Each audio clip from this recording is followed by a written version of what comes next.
फिर लौट आया है, एक बार फिर कहर बरपाने लगा है, एक बार फिर अस्पतालों में उसका खौफ दिखने लगा है। इस बार वो नाम बदल कर आया है। वो कोरोना का ही छोटा भाई है, उसका नाम है H3N2। लक्षण और कहर ठीक कोरोना जैसा ही है।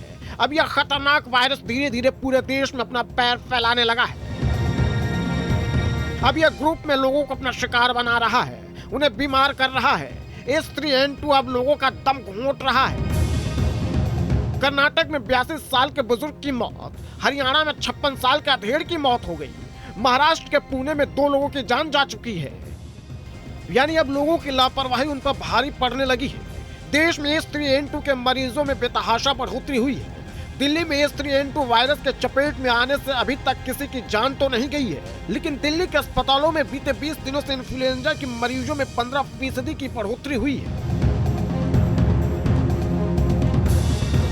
लगभग 15% मामले जो हैं वो बड़े हैं बीते दिनों के मुकाबले, जो लगातार मामले सामने आ रहे हैं। हालांकि अभी भर्ती होने वालों की संख्या बहुत ज़्यादा नहीं है, लेकिन ये ज़रूर कहा जा रहा है कि एहतियात बरतना ज़रूरी है। इसमें हालांकि अभी तक मैंडेटरी नहीं किया गया है मास्क लगाना, लेकिन हम आपको ये भी बता दें कि जो स्थिति है उसके मुताबिक अगर आप भीड़ भाड़ वाली जगह जाते हैं तो फिर आप मास्क लगाएं। अगर दिल्ली में ओपीडी फुल हो गए हैं। H3N2 वायरस को लेकर दिल्ली स्वास्थ्य विभाग ने एडवाइजरी जारी कर दी है।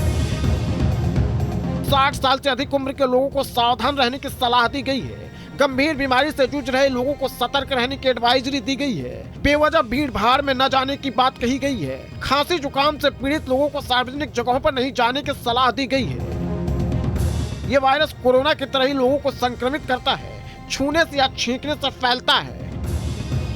आई थिंक मेडिकल फ्रेटर्निटी ने शुरू से ही कहा है कि वे कभी कोविड गया नहीं है और ना ही जाने वाला है।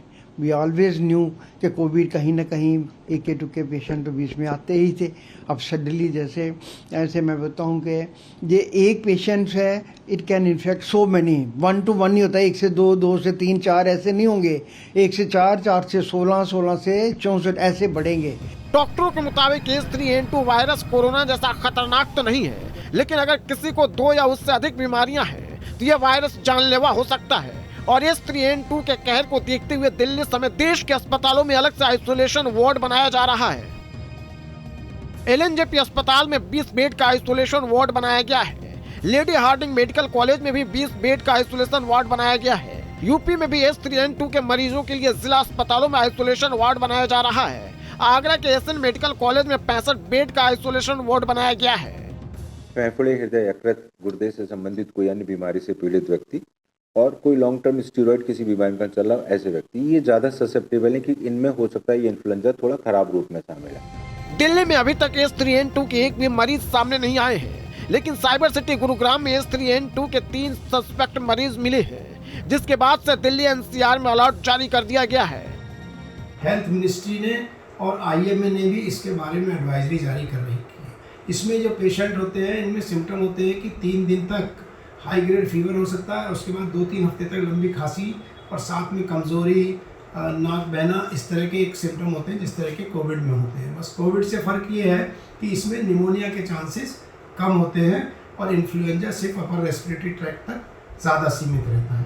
ये फ्लू मौसमी है या फिर H3N2 का लक्षण है, इसके भ्रम में न रहे, क्योंकि देश में H3N2 के केसेस में बेतहाशा बढ़ोतरी हुई है।